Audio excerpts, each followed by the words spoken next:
ये नसीहत देता हूं कि फिल्म तो कभी भी देखी जा सकती है। आप जाएं, मणिपुर जाएं, और मणिपुर नहीं जाती, पहली बात तो आपकी दिल्ली में कलम में इतनी ताकत है कि वहां के आप मुख्यमंत्री को और हिंदुस्तान के प्रधानमंत्री को, तड़ीपार को, जज को, डीजीपी को, पुलिस अधिकारी को जेल भेज सकती है। जब बात होती है देश की तो उसमें सबसे पहला नाम आता है देश के संविधान निर्माता का, यानी डॉक्टर बाबा साहब भीमराव अंबेडकर का। उनके लिए चार पंक्ति कहना चाहूंगा कि बाबा साहब भीमराव अंबेडकर ने दिया ना अगर संविधान होता तो शायद सच बोलने का भी हमें अधिकार ना होता। जकड़ी रहती गुलामी की जंजीरें हमारे पैरों में, आजाद ना कभी ये भारत हुआ होता। तो देश की आजादी में और देश के संविधान में उनका एक महत्वपूर्ण योगदान रहा है। दो शब्द मैं आपके बीच जरूर कहूंगा। अभी कई वक्ताओं ने भ्रूण हत्या, महिलाओं के सम्मान की बात की। आपका कहना बिल्कुल बेमानी है।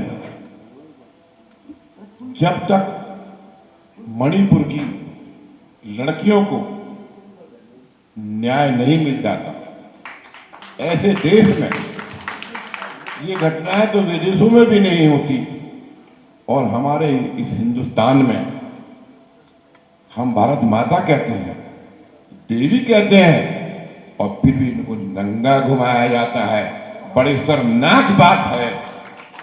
मैं इस मंच के माध्यम से उसकी भर्त्सना करता हूं, निंदा करता हूं।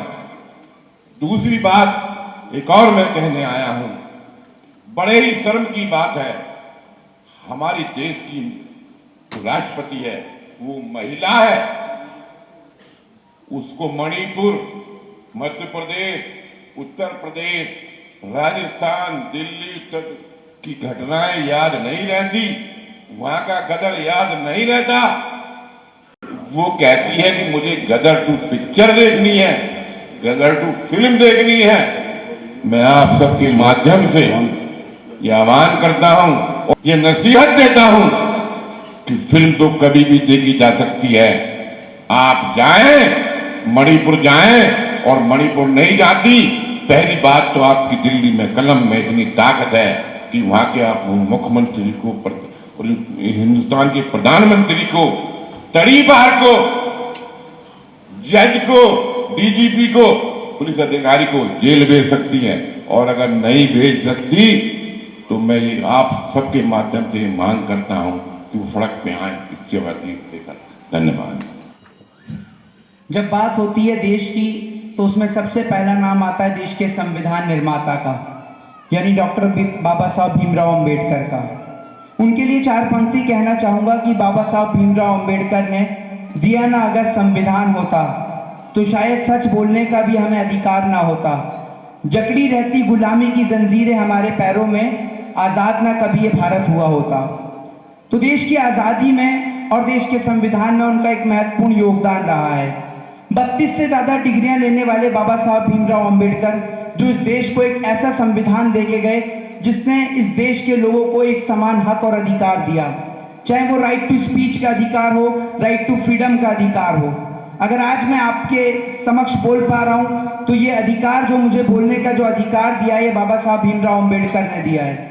जो अधिकार है राइट टू स्पीच का, जो अधिकार आपको और मुझे, हर एक व्यक्ति को, देश के प्रत्येक नागरिक को बोलने का अधिकार देता है। लेकिन आज इस देश के अंदर लोगों ने बोलना छोड़ दिया है। आज अगर इस देश के अंदर बेटियों के ऊपर अत्याचार होता है तो लोग 1 दिन 2 दिन कैंडल लेकर निकलते हैं, सड़कों पर मोमबत्तियां जलाते हैं, और उसके बाद सब लोग भूल जाते हैं, लोग अपने अपने काम में व्यस्त हो जाते हैं। सर, हम उस देश में रहते हैं जिस देश में नारी के सम्मान में लंका दहन हो गई, रामायण और महाभारत हो गई। लेकिन आज आप इस देश के अंदर अगर आज आप देखते हैं तो महिलाओं की स्थिति क्या है। खैर, ये कोई राजनीतिक मंच नहीं है तो मैं इस पर कोई राजनीतिक चर्चा भी नहीं करना चाहता, लेकिन आपको एक महिला के बारे में याद दिलाना चाहता हूं, सावित्रीबाई फूले, ज्योतिबा फूले के बारे में।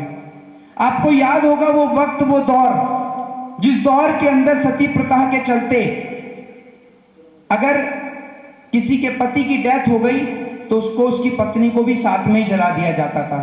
सती प्रथा के बारे में आप सभी लोगों ने, हम सभी लोगों ने पढ़ा भी है। इसके बाद आपने देखा होगा कि अगर मुस्लिम्स में, तो मुस्लिम्स में ब्लैक हंटिंग के नाम पर, यानी काले जादू के नाम पर जो है वो महिलाओं को मार दिया जाता था। एक ऐसे समाज से बाहर निकालकर एक महिला जिसने शिक्षा के बारे में सोचा, एजुकेशन के बारे में सोचा। शिक्षा सर एक ऐसी चीज है, एक ऐसी ताकत है इस देश के अंदर। लोग आपको ये तो कह देते हैं कि अपनी छुरियों में धार लगा लो, लेकिन कोई ये नहीं कहता कि अपनी कलम में धार लगा लो, क्योंकि शिक्षा वो शेरनी का दूध है कि जो पिएगा वो धारेगा। जिसके पास एजुकेशन है ना, आप ये समझ लीजिए उसके पास वो ताकत है कि वो हर एक व्यक्ति से लड़ सकता है। इस देश के अंदर कानून और संविधान की जानकारी जिस व्यक्ति के पास है, समझ लीजिए उसका कभी शोषण नहीं हो सकता इस देश के अंदर। तो अगर शोषण से बचना है और देश को बचाना है तो देश के संविधान को आपको जरूर पढ़ना होगा।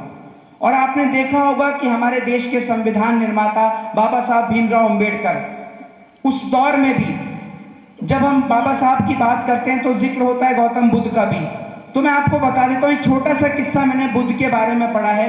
तो गौतम बुद्ध जो है वो एक पेड़ के नीचे तपस्या कर रहे होते हैं। जब वो तपस्या कर रहे होते हैं तो कुछ बच्चे वहां पर आ जाते हैं और उस पेड़ के ऊपर जो फल लटके होते हैं उनको फलों को तोड़ने का प्रयास करते हैं, जिसके लिए वो उठा के पत्थर मार रहे होते हैं। जब वो पत्थर मार रहे होते हैं तो एक दो फल नीचे गिरते हैं, लेकिन जब वो तीसरा पत्थर मारते हैं तो पत्थर जो है वो बुद्ध के जो है वो महात्मा बुद्ध के सर पर जाकर लग जाता है और उनके खून निकल कर आ जाता है। तो महात्मा बुद्ध जो है वो रोने लग जाते हैं, भावुक हो जाते हैं। तो बच्चे उनसे जाकर माफी मांगते हैं कि हमने एक गुरु की तपस्या को भंग कर दिया, हम आपसे माफी मांगते हैं, क्षमा मांगते हैं। तो गौतम बुद्ध का बड़ा ही खूबसूरत जवाब होता है। सुनिएगा वो जवाब क्या होता है। वो जवाब ये होता है, गौतम बुद्ध कहते हैं कि मैं इसलिए नहीं रो रहा कि मेरे पत्थर लगाए मेरे दर्द हो रहा, मैं इसलिए रो रहा हूं कि आपने एक पेड़ को पत्थर मारा तो पेड़ ने आपको फल दिए, आपने मेरे पत्थर मारा लेकिन मेरे पास आपको देने के लिए कुछ भी नहीं है। तो वो आदर्श इस देश के अंदर गौतम बुद्ध के थे, जिन्होंने इंसानियत और मानवता को सर्वोपरि समझा। तो हमारे लिए जाति धर्म मजहब से ऊपर है इंसानियत और मानवता। और मैं इस अवार्ड के लिए मैं अपने सभी बड़े भाइयों का धन्यवाद करता हूं, सुनील जी का, ललित भाई का, और आप सभी लोगों का धन्यवाद करता हूं। और आपसे उम्मीद करता हूं कि आप ऐसे कार्यक्रम करते रहें। और हमारे माननीय सांसद जी राजमणि पटेल जी का भी मैं तहे दिल से उसका उत्सव मनाने की। और जब संविधान का जिक्र हो तो कहते हैं कि अगर किसी बच्चे का गुणगान, उसकी खूबियां गिनाई जाती हैं तो पता कि लगता है कि उसके साथ साथ उसके माँ बाप का जिक्र किया जाता है, किस माँ ने उसको जन्म दिया, किस बेटे ने उसको जन्म दिया। तो ऐसे ही जन्म संविधान के पिता माँ बाबा साहब डॉक्टर अंबेडकर, जिन्होंने इतना सुंदर संविधान इस देश को दिया, आपको मुझे बोलने की ताकत दी।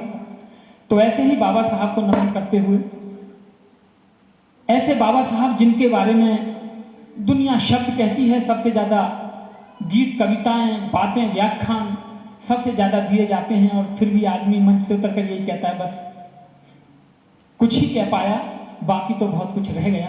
तो बराबर का अधिकार नारी को दीना, भीम प्रवीणा शोषितों को तुमने। इस दुनिया में जितने भी धर्म हैं, किसी भी धर्म ने नारी के उत्थान की बात नहीं की। आप किसी भी धर्म को उठाइए, सभी ने नारी को सबसे नीच बताया है। किसी भी धर्म में, मैं एक पर्टिकुलर धर्म की बात नहीं कर रहा हूं, मैं सभी धर्मों की बात कर रहा हूं। नारी का सम्मान कहीं भी नहीं था, सिर्फ एक ही ग्रंथ में बाबा साहब ने संविधान में दिया। और नारी के बाद में करोड़ों का तुमने दुखड़ा मिटाया, सोते जगाया, राहों में उनके दीप जलाया, अंधेरा भगाया, बहुजन के सीने से, बहुजन के सीने से मिलाया था सीना, भीम प्रवीणा शोषितों को तुमने सिखाया है जीना, भीम प्रवीणा शोषित शोषितों को तुमने। जहां जहां देश में लोगों की गोरे काले का भेदभाव हो या ऊंच नीच का हो, जाति का हो, वहां पर सभी देशों में क्रांतियां हुई हैं और सभी क्रांतियों में आदमी की हानि हुई है, यानी मनुष्य की हत्याएं हुई हैं। लेकिन भारत में जो क्रांति की बाबा साहब ने वो सिर्फ कलम से की, किसी की जान नहीं गई। हालांकि देश आजाद होने में कुछ लोगों ने शहीदों की जान गई, लेकिन यहाँ के लोगों को अधिकार दिलाने में बाबा साहब ने किसी का खून नहीं बहने दिया, कलम खूब चलाई उन्होंने। तो वो कहानी, वो बाबा साहब की कहानी क्या थी? भीम कहानी याद रहेगी, दुनिया कहेगी, रोएगा हर दिल सुनकर आंख बहेगी, दर्द सहेगी। खूब बहाया भीम ने, खूब बहाया भीम ने, खून और पसीना, भीम प्रवीणा। शोषितों को तुमने सिखाया है जीना, भीम प्रवीणा। शोषितों को तुमने। कहाँ तक कहें हम गम की कहानी, अपनी जुबानी, शोषितों की दुनिया ऐसी दीवानी, नसीहत न मानी। प्रेमी वो जीवन क्या, प्रेमी वो जीवन क्या, आंसुओं का पीना, भीम प्रवीणा। शोषितों को तुमने सिखाया है जीना, भीम प्रवीणा। पत्थरों को तुमने बनाया नगीना, भीम प्रवीणा। शोषितों को तुमने। बहुत बहुत शुक्रिया, बहुत बहुत आभार। इसी मन शेर के साथ कि एहसान बाबा तेरा, एहसान बाबा तेरा कैसे भुला दूं मैं, जी चाहता है तुम पर सब कुछ लुटा दूं मैं। बहुत बहुत शुक्रिया, बहुत बहुत आभार। हार्दिक अभिनंदन, खैर मकदम। धन्यवाद शशि भूषण जी। बहुत थोड़े से शब्दों में नेशनल दस्तक की आपसे गुजारिश है कि अगर इसको बचाना चाहते हैं तो नेशनल दस्तक को सब्सक्राइब करने के लिए रेड कलर के सब्सक्राइब बटन को दबाएं, फिर बेल आइकन की घंटी दबाएं। नेशनल दस्तक को बचाने के लिए बहुत ज़रूरी है कि हर खबर को शेयर करें, लाइक करें, कमेंट जरूर करें।